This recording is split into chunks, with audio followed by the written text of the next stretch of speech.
All right. Hello there, everybody, and welcome back to Circling Seattle Sports on Converge Media. This is middle of July, late July here as we continue on through this. I mean, the weather's been nice mostly as the last few weeks or so.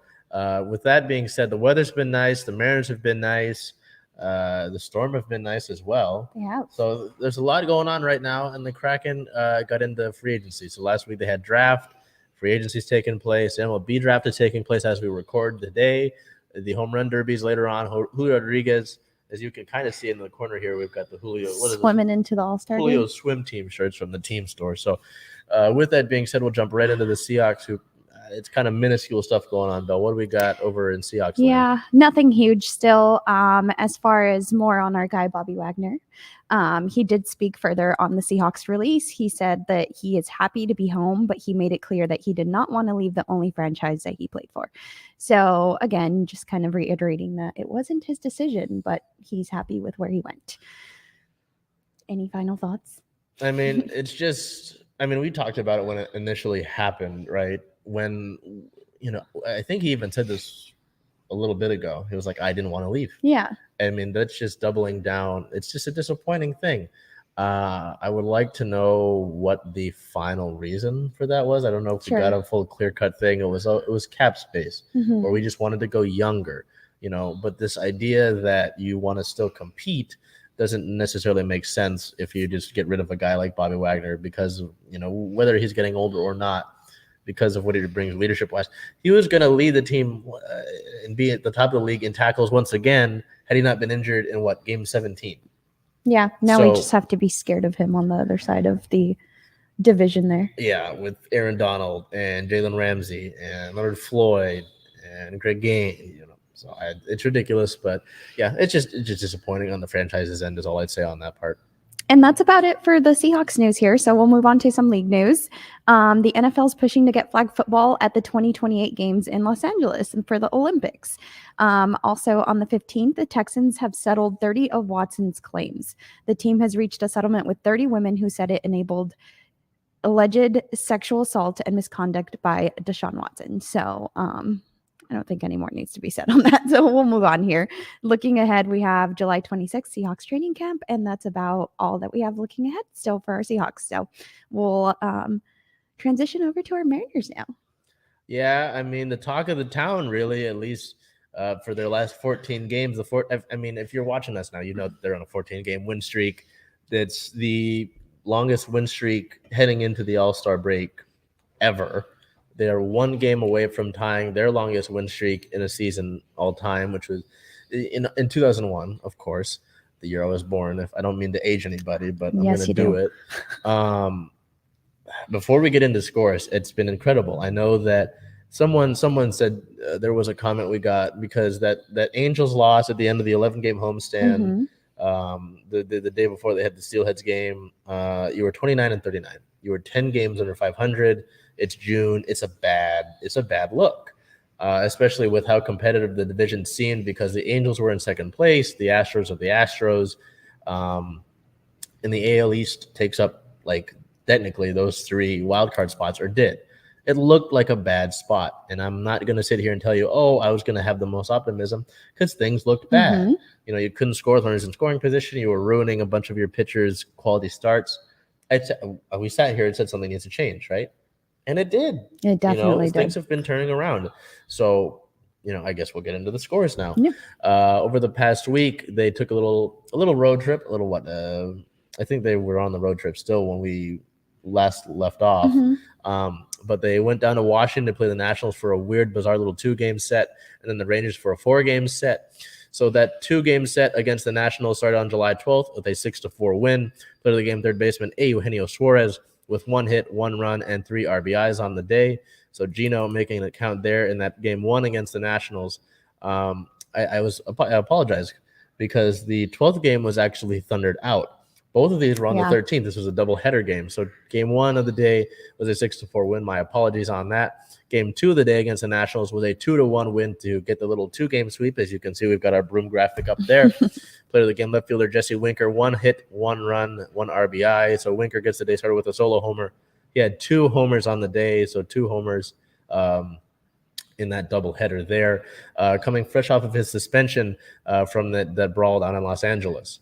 So get the little sweep against the Nationals. Against 2 games, it's fine. 2 games are bizarre, kind of tough because they were going to play that second game as the day game on the 13th and then travel down to Texas, but they had to fit both games in there. You get into Texas later. Regardless, they go down to the Rangers, and as you can see, and as you already know, you see the sweep graphic, they would go down and take the 4-game set starting on the 14th against the Rangers, a 6-5 win, so it was close. Got 2 players a game for this one. First baseman Ty France with 2 hits, 2 RBIs, the go-ahead 2 RBI base hit. Play of the game number 2, third baseman Eugenio Suarez with a hit, 2 RBIs, 2 walks, and 2 total bases. So corner infielders there getting on base and really helping clog the base pass. On the 15th, an 8-3 win, a little bit more comfort, right? Play of the game, Julio Rodriguez. I mean, his name's going to be around here.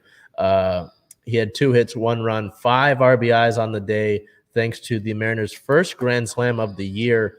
Who else but Julio? I mean, to hit that first one of the year with how often we've had the bases loaded. Yep. This game was 4-3 going into the later parts of the game, and I was following along, and because I was in Chicago over the past week, and I just see the bases loaded, and I see in play run, and just see grand slam, and it's just this guy. I mean, we talked about it last week, but the star continues to grow and grow and grow.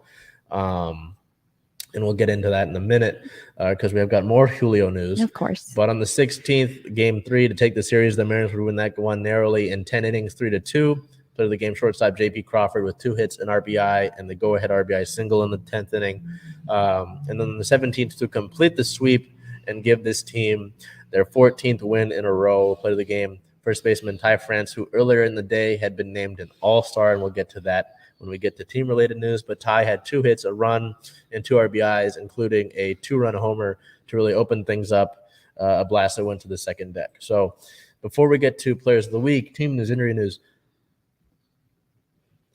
I don't know what to tell you. I mean, this is obviously you're going to lose some games eventually, right? But, with what you've had available and kind of what we've seen with the writing on the wall, with having a bunch of guys on base and just not scoring them, and all of the quality starts from your pitching rotation and how good the bullpen has been as of late, you were missing some things. You needed to tweak some things, and they've been working as of late.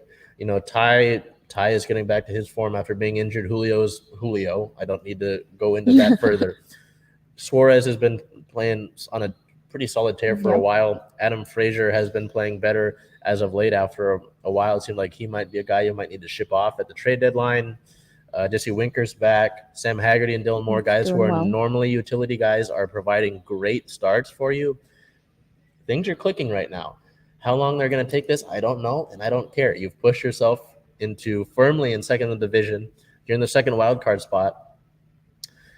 I would say you got to keep that wild card spot, obviously, but considering that you're 9 games behind the Astros right now, and the Astros, before they come to play us on Friday, on Thursday they have a doubleheader against the Yankees.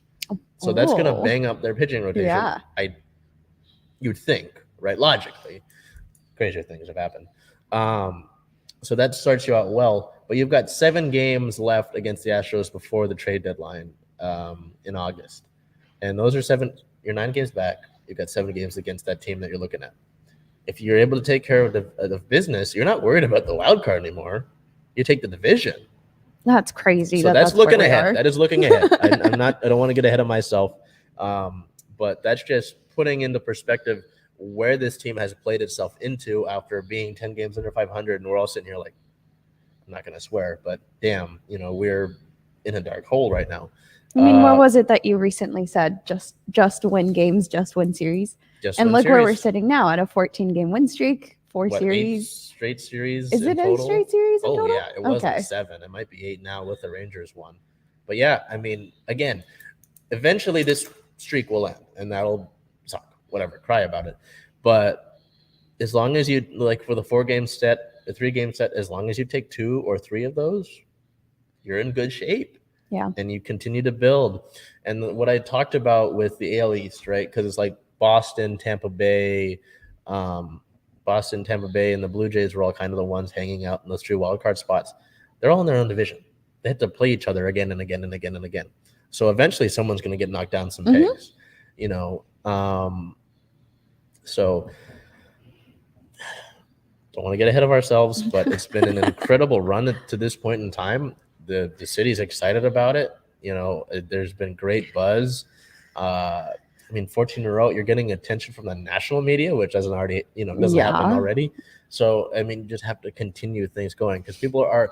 My thing is, and I don't want to be a Debbie Downer, but we're in July, right? We're in the 18th of July as it sits right now. The home run derby's today, All-Star break until Thursday.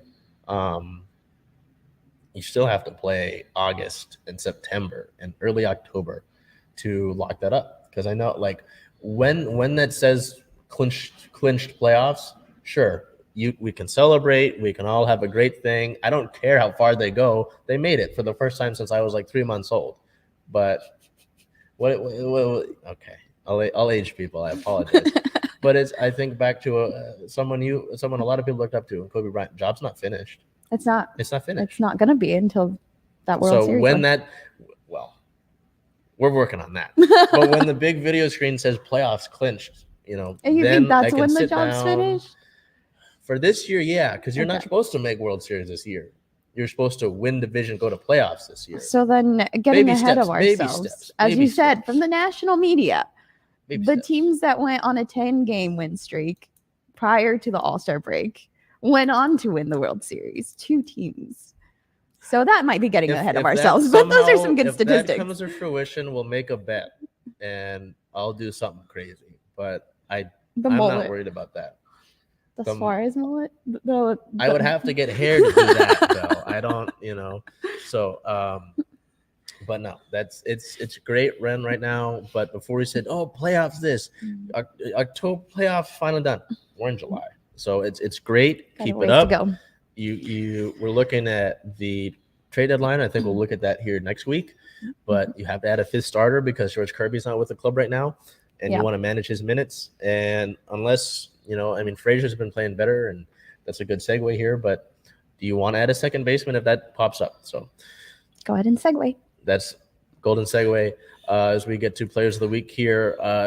Bell's choice, again, made sense, but in the sense of being different, I went with Adam Frazier. Over the past 7 days, 22 plate appearances, 10 hits, 5 runs, a double, a homer. Yes, a homer from Adam Frazier. I know that's a little bizarre. 3 RBIs, 14 total bases, a walk, a stolen base, a .455 batting average over the past 7 days, a .458 on base percentage, 636 slugging to create a 1.095 OPS.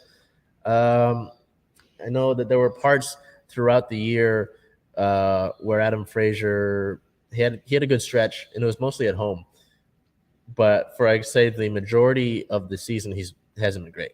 He had a slow start for sure. He had a slow start, and then before the stretch, he was bad. He was playing bad. It was like, all right, you're going to start Haggerty or Dylan Moore over him at that point. And to his credit, he's been playing better recently. So does that say, hey, you don't need to go and acquire a second baseman. You don't need to ship me off. I mean, it's not like the end of the world for him because he's a free agent at the end of the year.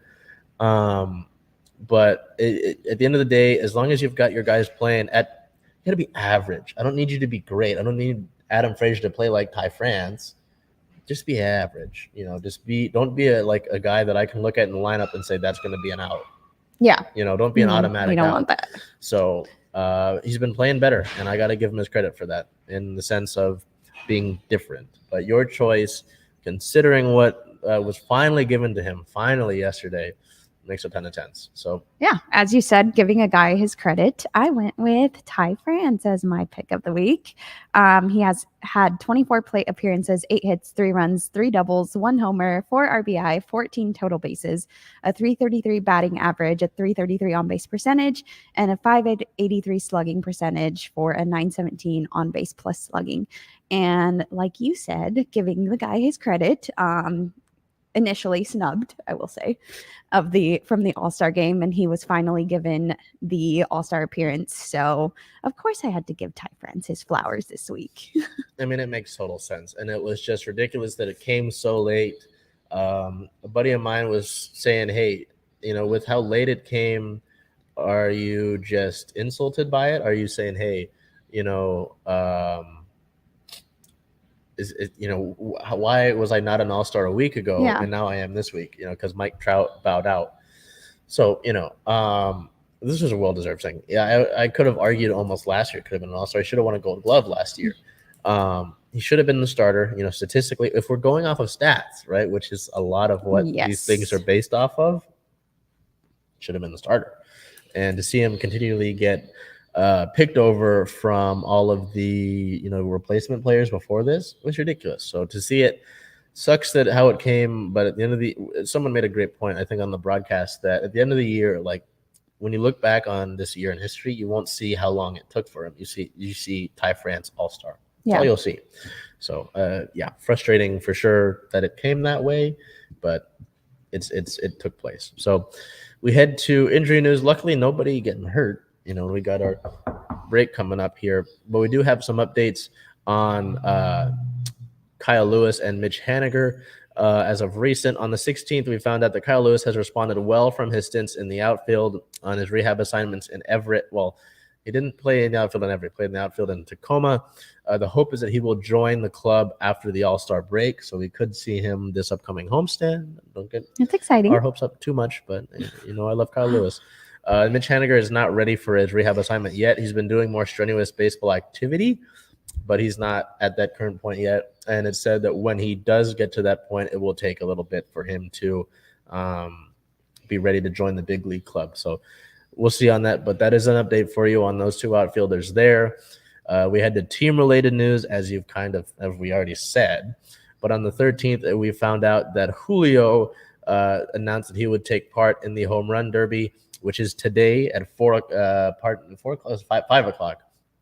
5 o'clock Pacific time on ESPN. Normally, I don't watch the home run derby, but Julio's in it, so you kind of got to. You did get a comment on Twitter about that, by the way. Yeah. But that's the most exciting segment. I'll tune in. I don't watch the celebrity softball game. The Futures game, with Julio was in last year. So, All-Star weekends are usually tough because it's like so much like watered down kind of thing. Yeah. But obviously, with a guy as entertaining and as exciting as Julio, it's gonna be, I'm gonna tune into it. It's gonna be on even the All-Star game. No matter, he's starting. Ty France will be in it, so we'll see how our guys do. Yeah. In terms of roster-related moves, there's only one. It was like a corresponding move on back-to-back days. Mm-hmm. On the 15th, Kevin Padlow, an infielder, was recalled from AAA Tacoma. As a resulting move, Carlos Santana, an infielder, was placed on a restricted list for a family emergency. That family emergency was actually that his house in Florida was struck by lightning. No way. And I think it burned down. So hoping that nothing too bad happened there. Obviously, Carlos is back with the club, as on the next day, Carlos came back to the big league club. Kevin Padlow was sent down to Tacoma. So Kevin had a little one-day stint. Yeah. But at least I guess it wasn't anything family. Like nobody got hurt. Well, I guess that's still an emergency, but yeah. But I was like, I hope nobody got physically injured. hurt. So, yeah. But that was the really only roster move that we had over the past week. On the 17th, as we've already mentioned, Ty France was officially named to the MLB All-Star game, replacing Mike Trout. So Ty gets his first All-Star nod. What more can you say about Ty France? This is a guy that I remember doing the podcast episode when CirclingSeattleSport was just the podcast. And, we looked at this trade with the Padres where Seattle got 4 guys and sent 3 guys down. And you got, Ty France, Andres Munoz, who's playing better, Taylor Trammell, and Luis Torrens. And I looked at Ty France and said, this is a guy that's hit at every level. And nobody seemed to care. And you thought, maybe he'll play at third base because Evan White had just won a Gold Glove in 2020. And in 2021, Ty France just kept playing better and better and better. And it's really cool. It's really cool to see that this is a guy that I was born in 2001. So I didn't necessarily get to see Edgar Martinez play as much as I would have liked. So in terms of what I've seen from the Mariners, and even Ichiro, I didn't get to see him play as much as I would have liked that I remember. Right? Ty France is the most pure hitter I've seen in years from this Mariners team. Just if you look at his spray chart, if you look at just how he approaches, his strikeouts lately have been up because he's coming back from his injury. Yeah. But he's just a pure hitter, and he's great defensively as well. So it's not like he's just it's not a one-trick pony. It's ridiculous. He wasn't in the starter anyway. So that's what we have in terms of current players, at least. With that being said, the MLB draft started yesterday and is still taking place as we speak. I don't believe we've missed any picks, but if we do, we'll obviously have them for you next week. With the first round, in the 21st overall pick, the Mariners selected shortstop Cole Young from North Allegheny High School. Cole was ranked as the number 20 overall prospect by Baseball MLB. He was one of the best high school hitters in the country who can play in the middle of the diamond. And Bill and I were talking about this with the draft because not that many people pay attention to the MLB draft. You saw, I mean, Cole Young's from a high school, so who knows when we'll see him, actually wearing this hat.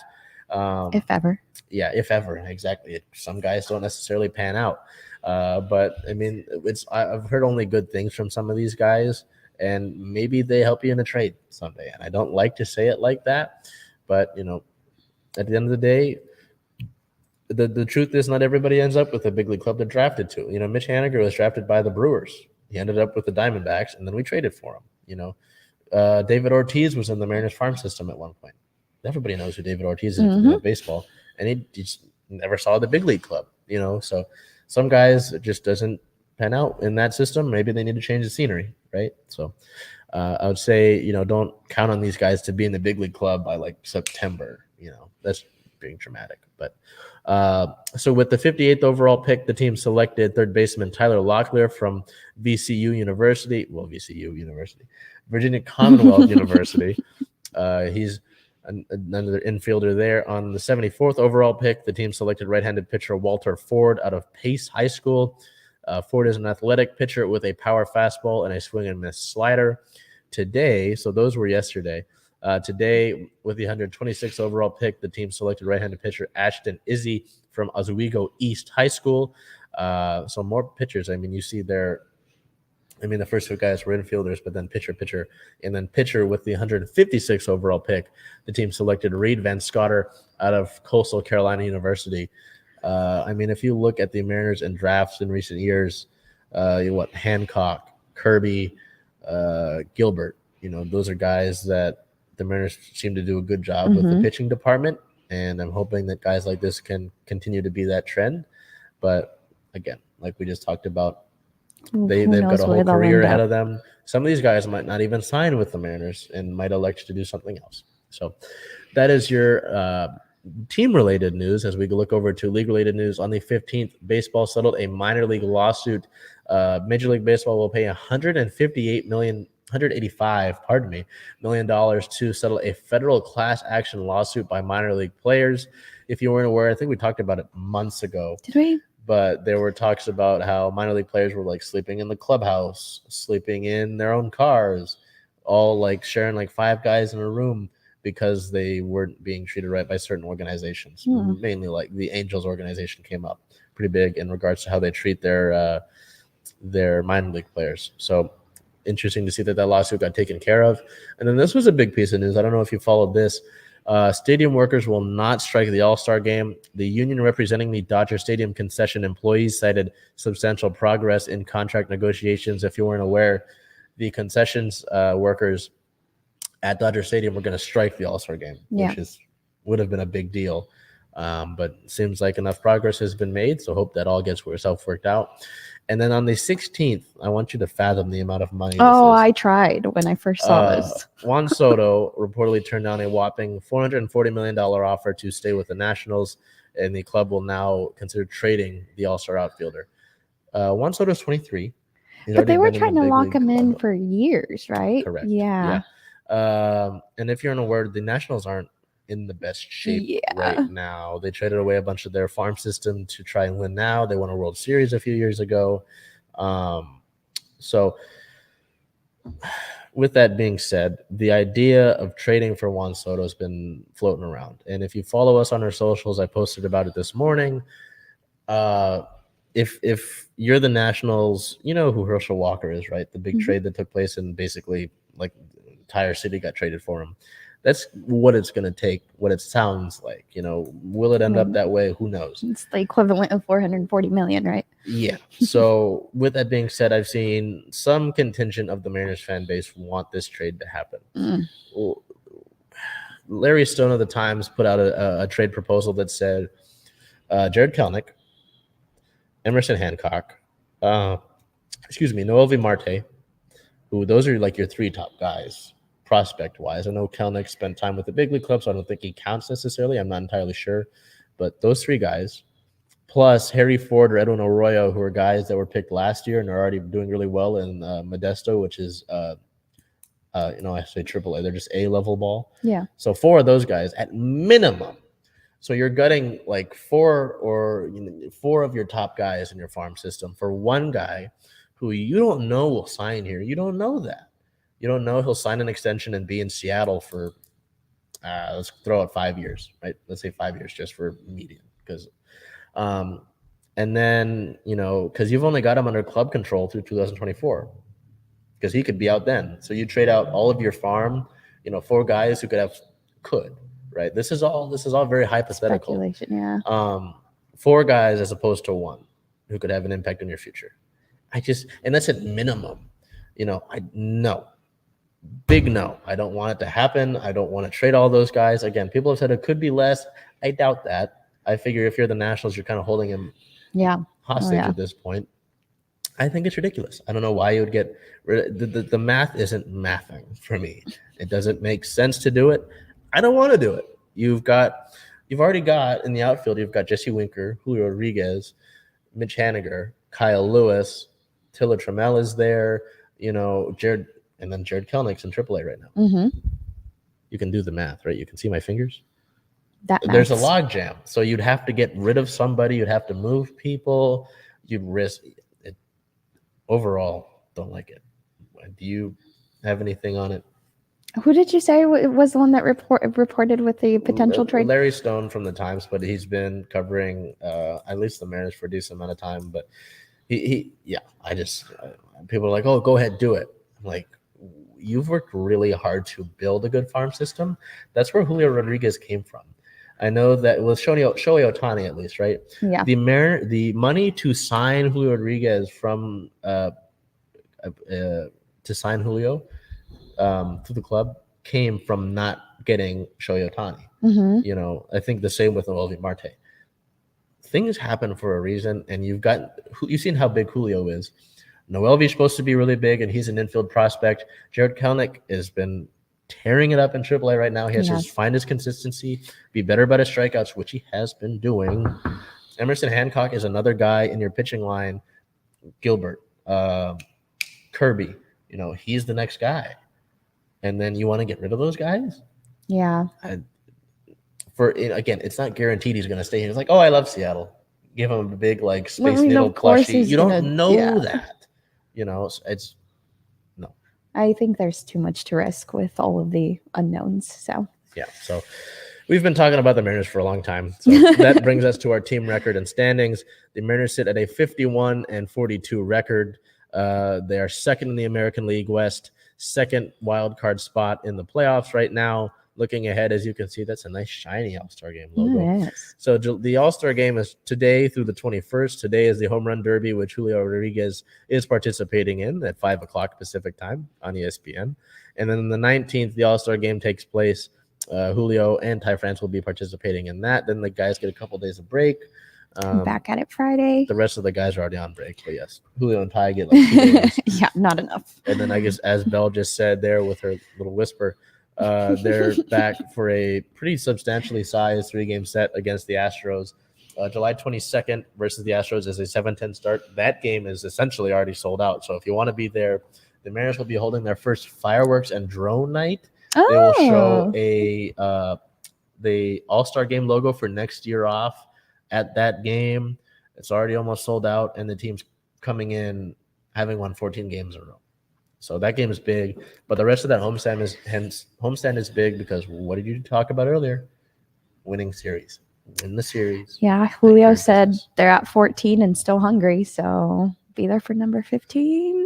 So with that being said, our teams that are doing well right now are back to back. So with that being said, Bell has us with the Storm, who have won 6 of the last 7. They have, yeah.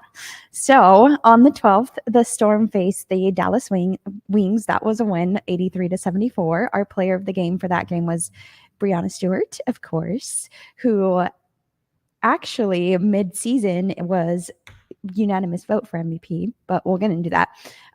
So Brianna Stewart, 19.7 rebounds, 3 assists. Our second player of the game was Ezzy Magbagor with 13 points, 8 rebounds, and 1 assist. And I'll just say that it's great to see Ezzy still producing and not feel the pressure of Tina Charles joining the team. And she's still remaining consistent. So that's great for her. On the 17th, they played the Indiana Fever. That was also a win, 81-65. This is the second time that they beat the Fever in, I believe it was a couple weeks. Player of the game again was Brianna Stewart with 25 points, 8 rebounds, 3 assists, and a plus 24 when she was on the court. We moved over to the injury news for both of those games. Out still is Mercedes Russell with that non-basketball injury.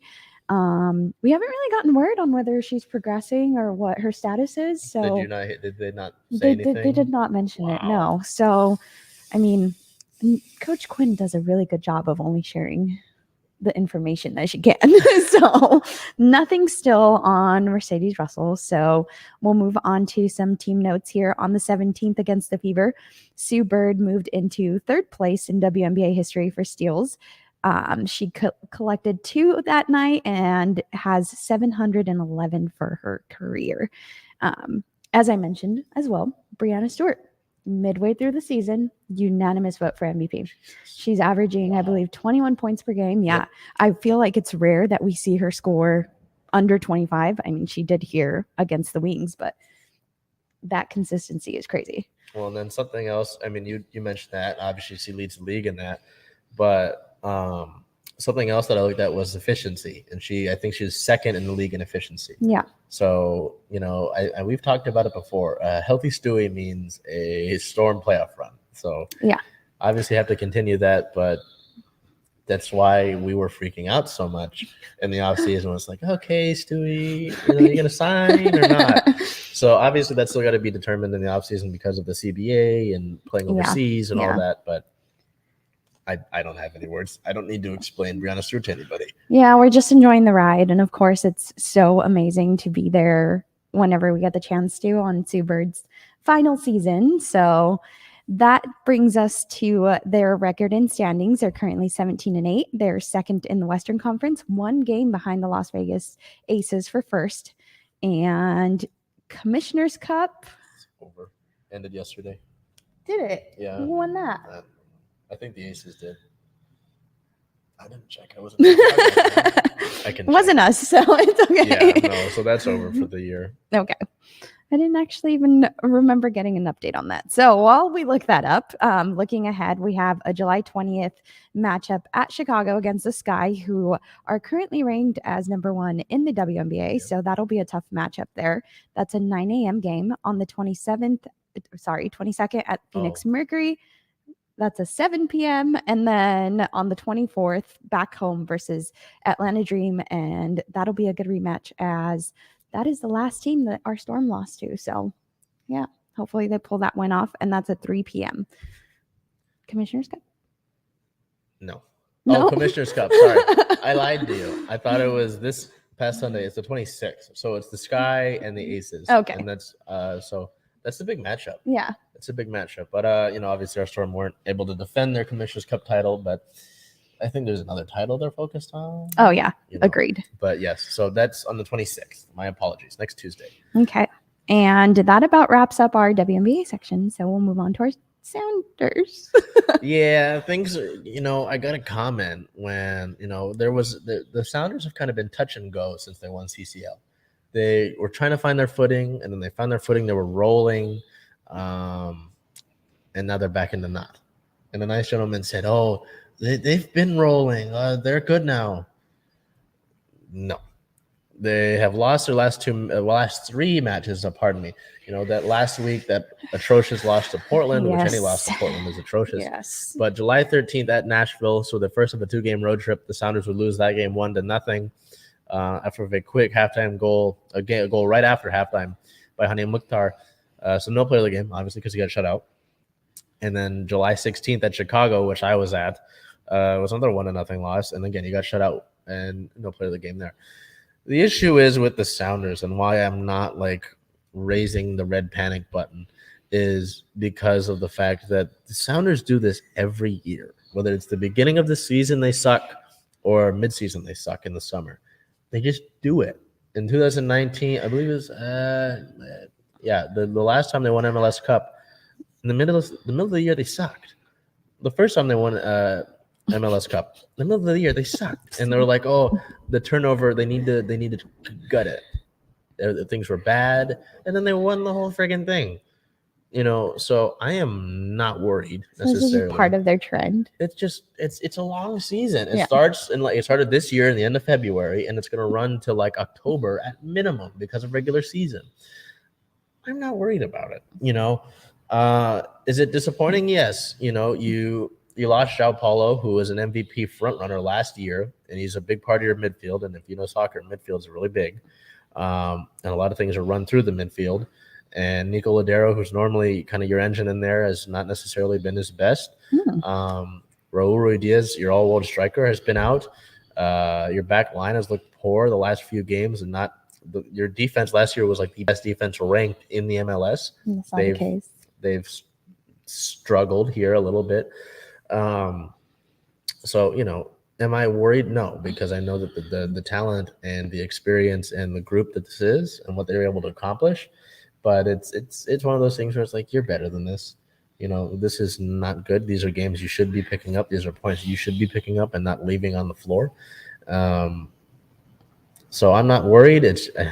I'm not mad. I'm just disappointed. It's kind of what it is right now. When do we worry?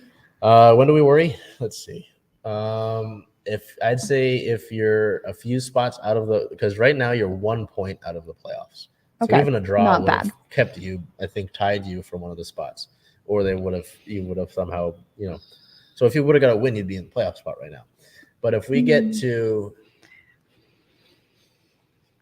I'd say mid-September, and you're a few spots back, and it's like, hey, these were games like right now. Well, if we're in mid-September, you look back now, these are games you can't drop, and you were dropping them. And these are matches that count. I would say that. But right now, I mean, you've still got time. You've kept yourself in it to an extent where you're within striking distance. So I would not consider it the end of the world. I'm not freaking out about it. So don't freak out yet, guys. They could still suck for a little longer. Oh no, we suck again. No injury news, thankfully. Just Raul Ruidiaz will be out for a little bit still. Stephen Fry was out the last two matches with COVID. That's why he wasn't there. I know people were like, why is Steph Cleveland in? I mean, Steph Cleveland's a good goalkeeper, but you normally think of Stephen Fry. As we look to team-related notes, on the 12th, both Raul Ruidiaz and Jordan Morris were named to the 2022 MLS All-Star team. So that's very nice to see. You see there Raul, and then we go to Jordan here. And then a little bit of a smaller note. On the 13th, the team is rumored to not be looking to move defender Nuhu this window. Both sides believe that it is best until the World Cup takes place to look at something like that. If you don't know why we're talking about that, Nuhu has had great growth. Even in the Nashville match, he was probably the Sounders' best player. He was doing most of the attack. And if you follow soccer in the world of football globally, I believe it was during some of the World Cup qualifiers months ago where he locked down Mo Salah. Mo Salah's incredible. And people were like, hey, who is this guy locking him down? And it got Nuhu on some national stage. And people saw that, and he'll probably move on at some point. So that probably won't be until after the season. So with that being said, the Sounders sit in an 8-win, 10-loss, 2-draw record. They are 9th in the Western Conference at this current point in time. 7 teams in the West in each conference, make the playoffs. So just let you know where we're at. Looking ahead, their next match is July 23rd, Saturday versus the Colorado Rapids. That is a 7 p.m. Pacific time start. And again, this is a team that Colorado's in your conference and could fight you for points. So you have to take care of business and can't mess around. So with that being said, and again, last week it was busy. The weeks before we had nothing. We're in busy Kraken times now, with free agency beginning and still taking place currently, but things have really calmed down since the first day. So, Belle, let's run through what we got. Yeah, and stop me whenever you would like to touch point on some of these guys here, because this is a hefty list. On the 11th, the team re-signed Carson Coleman to a one-year deal that was an $825,000 average annual value. 26-year-old appeared in 25 games last season for Seattle. On the 12th, the team re-signs Alexander True to a one-year deal, $750K average annual value, two-way deal. On the 13th, free agency opens, and this is where we have our most action here. The team signed Martin Jones on a nine-year career, mostly with San Jose Sharks. Career save percentage of .907, 35 games played last season, 12-18 record, a .900 save percentage. Won Stanley Cup with the Sharks in 2014. A 1 year, $2 million average annual value. So Martin Jones is an interesting pickup. I know that when we posted about it, it got mixed reactions because Martin Jones is a guy that, I mean, you saw he won the cup with the Sharks in 2014. Just since then, he's not replicated that sort of success with the Flyers. Like a buddy of mine said, RJ Escanos with Emerald City Hockey. If you're looking for a great Kraken, a great account that covers solely the Kraken here, Emerald City Hockey, they do a great job. Obviously, we do the best at covering all of the sports in the city, but if we're looking at individual specifics, Emerald City Hockey, they do a great job. They're just like us. They continue to work. So he said that he'll make some great saves that he should make, but he also makes some mistakes. So with Chris Drieger tearing his ACL that we looked at a few weeks ago, this is kind of like, okay, we're going to need a guy for the next few months, the first few months of the season while Chris heals up. That's where Martin Jones comes in, but he's I wouldn't want him to be your day one starter. Okay, so the 1 year makes sense then. Yes. So that's my piece on Martin Jones. Okay, moving on here. The team has also signed Justin Schultz. He had 23 points in 74 games last season, has played with Edmonton, Pittsburgh, and Washington. He's a 10-year veteran, two-time Stanley Cup winner, both with Pittsburgh. That's years 2016 and 2017, and he was signed to a 2-year, $3 million average annual value. So Schultz here, I know a lot of people, even before the season ended, were looking at Dallas Stars defenseman John Klingberg for free agency. Klingberg, a few years ago, he was regarded as one of the top defenders, the top defenseman in the league. And I was even on this. I was like, oh, go out and sign him if the term makes sense. From what I understand, Klingberg is going to command like several years that you don't want to lock yourself into contract-wise, right? And the money, it just wouldn't make sense that way, like contract-wise, right? And then on the other side of it, in terms of like the player himself, he's gone down like production-wise, quality-wise the last 2 years. Sure. So he's already hit his peak, and he's on his way down, and he's going to command more money. You don't want to sign a guy like that. Yeah. So I think that's kind of what Justin Schultz is the stopgap for in that regard. Obviously, it's a 2-year deal. He's a veteran, 23 points in 74 games last year. So he's able to be a guy that can help some offensively, might help on the power play. God, that's so cool to say. I miss hockey. I'm excited to get back to that. I get talking about power plays and stuff like that. But some people might have questions about Klingberg. That's kind of what I'm thinking, is that the team didn't want to box themselves in with that kind of contract and instead went for a cheaper decision, but still a veteran value. And it's almost like bargain bin shopping, but it's not the worst thing in the world. So I think that sort of veteran presence will certainly help there. Moving on here, the team signed Andrew Petrolsky. Yeah, I'm going to be totally honest. Nobody attacked Bell for that because I don't entirely know for sure what it is. And even my buddy RJ didn't know for sure what it was. So I don't get on people about pronunciations. If we get it wrong, we'll correct it. All right. But he has had 4 career NHL games played, 2 games played with Carolina last season, 2 points, 2-time Calder Cup winner, 2019 and 2022, an AHL All-Star team in 2022, and he was signed to a 2-year, $762.5 thousand average annual value. That one's a bigger contract. Actually, those were $3 million. Sorry. Yeah. I was like, wait a minute. No, those were millions. Thousands, not millions. Yeah. Anything to say on him? No. I mean, he's a guy that, I mean, you saw 4 career NHL games played. He's been a lot in the AHL, which is like right below us. He just, from what GM Ron Francis was telling the media, was that he just hasn't gotten a chance necessarily, and just maybe needed a new change of scenery. Yeah. So we'll see how that goes. This is another defenseman. No, he's a forward. Maybe he'll crack one of those top 4 lines. Maybe he'll end up in Coachella Valley with the Firebirds and continue. Maybe he'll get a shot called up. Yeah. But that's basically what I was hearing from Francis, is that he was a guy that just hasn't gotten a shot yet. Okay.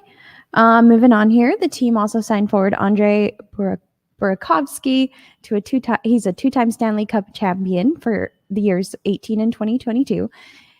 He's an 8-year career spent with Washington and Colorado, 61 points last season with the Avalanche as they won the Stanley Cup.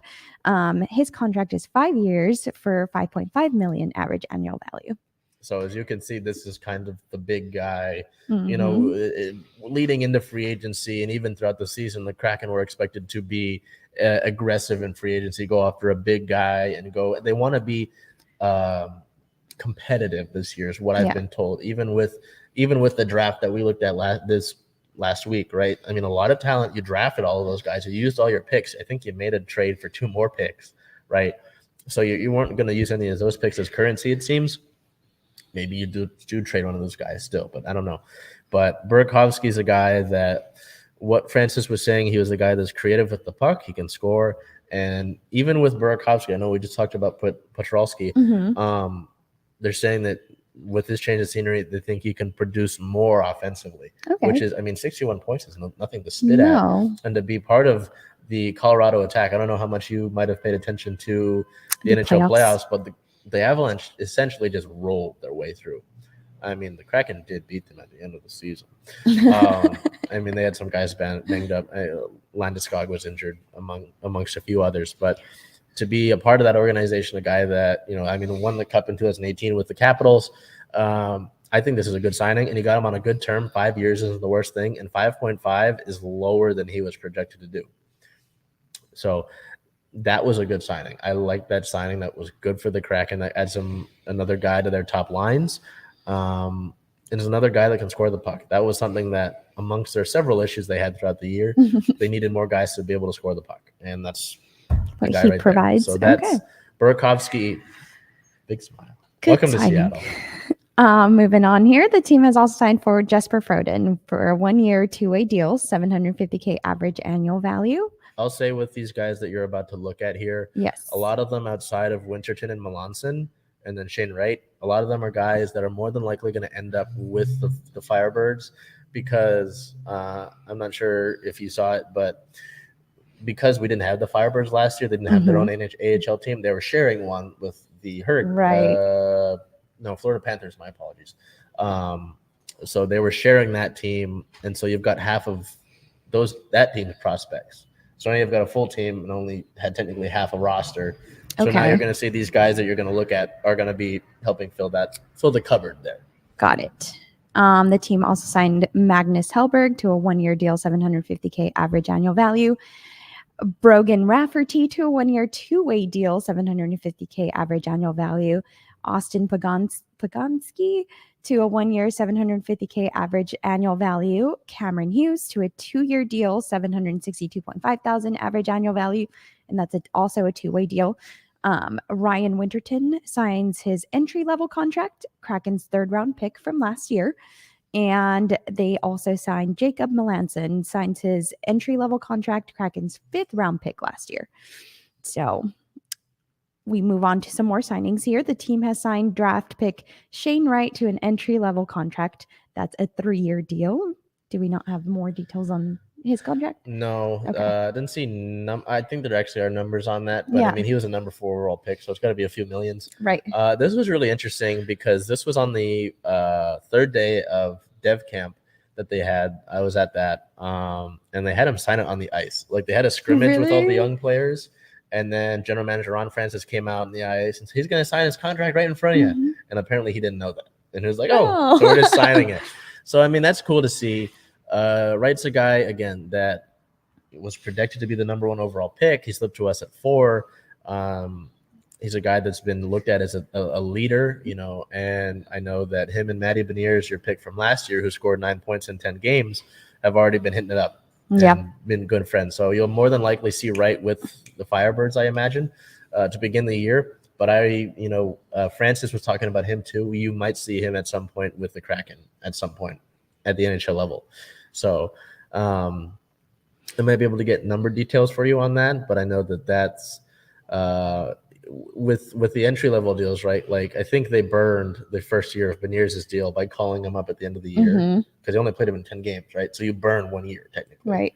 But they wanted to get him out there, see how he could do against NHL talent, and you weren't going to make playoffs anyway, so it doesn't matter. Yeah.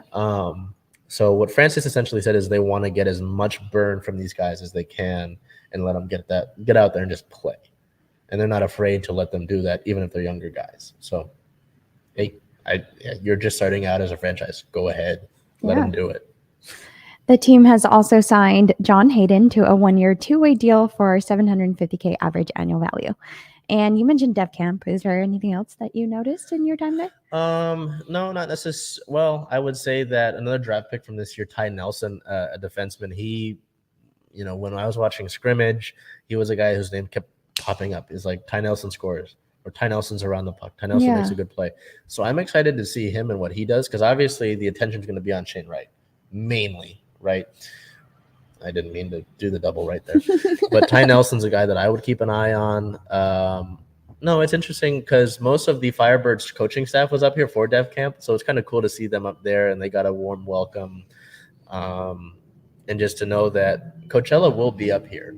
So, I don't know how much hockey Bell does, but we might have to see, have you out there for that, because I know this is going to be home base for them while their home in California is being finished up. Okay. So they're going to be here till I think December. So we got some time for some hockey to work in there. But no, it's exciting. It's the first time they've ever done it, and I think it's another great way for fans to get involved with it. So it was a lot of fun. I know a lot of them talked about how cool it was to see all the fans come out for just essentially like a rookie mini camp is essentially what it was. Yeah. So that was really cool to see. But I mean, hey, at the end of the day, you're watching guys that are going to be part of the future of this franchise. So, I guess if you look at it long term, it's pretty cool little event to go out to. And it was 4 days of it, right? So if you can't catch one of the days, there are 3 other options. That's about it for our Kraken. So we'll move on to our OL right now. Yeah, so, I mean, this one, just like with the Sounders loss, I'm not necessarily too worried about this one. The team traveled out to Kansas City to play the Kansas City Current. Yes, they're named after a body of water.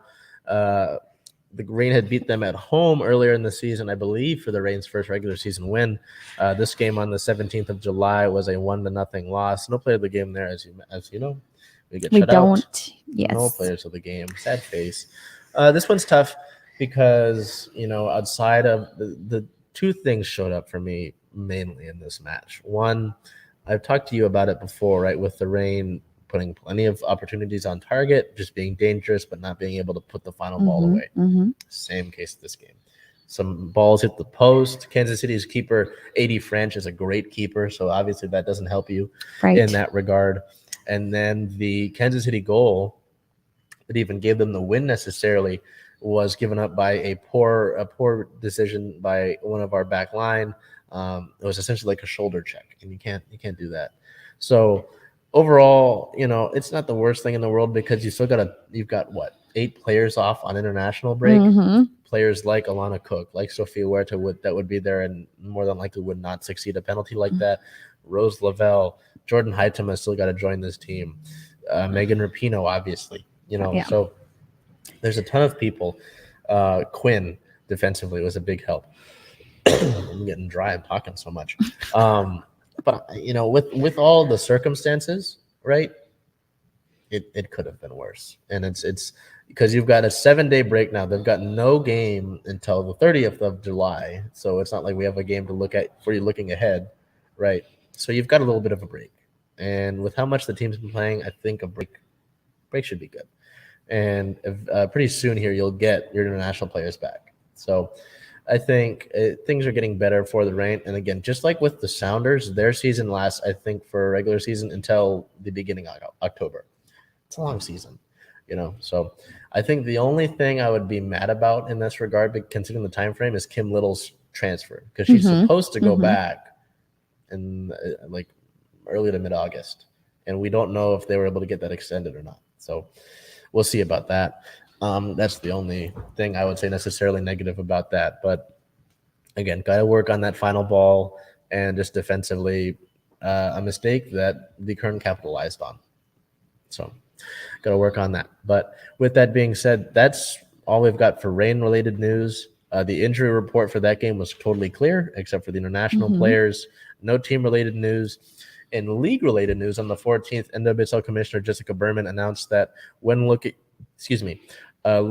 to add the next and what I believe it's 14th team to the NWSL, that they will be looking in regards to reproductive rights to consider where that league will place a new team. They've already got Utah. The Royals are already coming back, so that's that decision. But obviously, you'd have to think a place like Texas is going to be ruled out of that. Yeah, you have to think that's something to consider. But obviously, it's nice to see that the league is considering that and even making that a conversation. Yeah. So I think expansion's not until 2 years from now, but obviously that'll factor into who even gets to talk about that sort of thing. So we'll keep an eye on that and where that takes place. But with that being said, the Reign sit at a 4-win, 3-loss, 5-draw record. They're 6th in the NWSL now with that loss because they didn't get any points. No game until the 30th of July, so I don't have an upcoming for you. With that being said, no Seawolves news. Oh, I lied to you. Taveti Lopetti actually was honored. Let me get this right. I'm so sorry. I deeply apologize. Oh, and the Friday Mariners game is officially a sellout, actually. So there, I've got 2 pieces of news for you. So that's a big deal. That's exciting. But wow, that's a big one. I am so sorry. Taveti Lopetti was actually named the MLR Rookie of the Year. Oh, that is a big deal. For 2022. So I apologize for that. Being in Chicago kind of threw me off. I could lie and say I stole a piece of Wrigley Field, but I bought a piece of Wrigley Field. So that's on me. We're working on a lot of things here for you. But Rookie of the Year. So we're going back to the Seawolves just to briefly touch on that, right? Yeah. Again, both of our knowledges of rugby is growing, but to go like 1-4 in the COVID year, and that season gets canceled after 5 games. Go 4-12 in 2021, and then now in 2022, you obviously circumstances were involved, but to make it to the MLR final and play a good New York team, and then have a guy like Lopetti on the team, Record Hatting will still be around. It's just, I think it's a nice sign for the Seawolves going forward. Good things to look ahead to. So I apologize for that, Taveti. Seawolves family, I am sorry. That is on me. Won't happen again. With that being said, we go over to Star of the Week, and I feel like this is a repeat.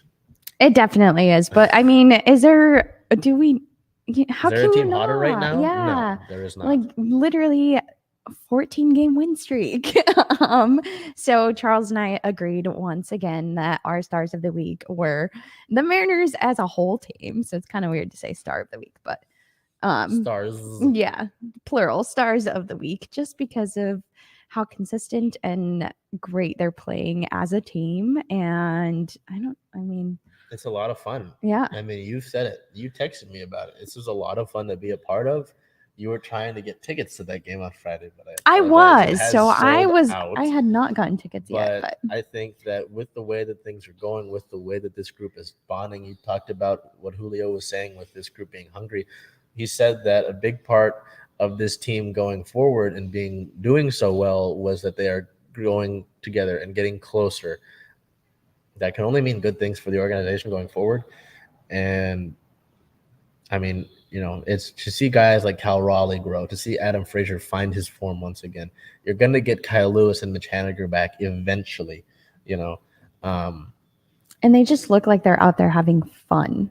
I mean, we'll go back to the photo. I mean, there's the dancing. I would play you the celebration video we have, but I don't want to get copyright strike for the music. Yeah. Go follow us on Twitter at CirclingSeattleSport. We've been a lot more active in posting like memes and stuff. So I apologize. We're having fun just like the Mariners are. So, I mean, it's a fun group to watch. It's not just Julio at this point who's the great part to watch. The rest of the team's gotten into it. And it's incredible to be a part of, and you hope that this ends a certain drought. But with that being said, that is our week in Seattle sports. We had the Kraken had a busy week. The Mariners had a busy week. The Storm continued to roll. The Seawolves had a Rookie of the Year on the team. The Sounders and the Rain had some tough losses to deal with. The Seahawks are relatively quiet. With that being said, until we see you next week for the next episode of Circling Seattle Sports on Converge Media, I want to thank Curtis again for being here, for doing what he does behind the cameras. Matt's here too. Matt working not only in photography, but doing some other stuff for us. So, Matt, thank you for what you do. And our buddy, we won't be thanking him no more. I mean, we have a lot to thank him for still. Yes. But yes, you're right, moving forward. Our buddy Salman is not going to be behind the cameras anymore for some reasons. I believe that Converge already had him on the day with Trey earlier today and sort of looked back on that time. I mean, Salman's been here since as long as I've been here, and obviously longer, and just been a great guy to be around, be with. You know, I'll say I talked about Matt. Those two chatting it up for hours. It's great to see who we can work with, you know, with Circling Seattle Sports, especially with the Converge family. But it will suck to not have, you know, Salman behind the cameras, but knowing that we have people who are capable, more than capable, softens the blow, but excited to see what Salman does in his next chapter. Yeah. So a big tip of the cap to Salman, and thank you for that. And then again, until we see you next week, take care of yourself and do whatever you can to make today a great day.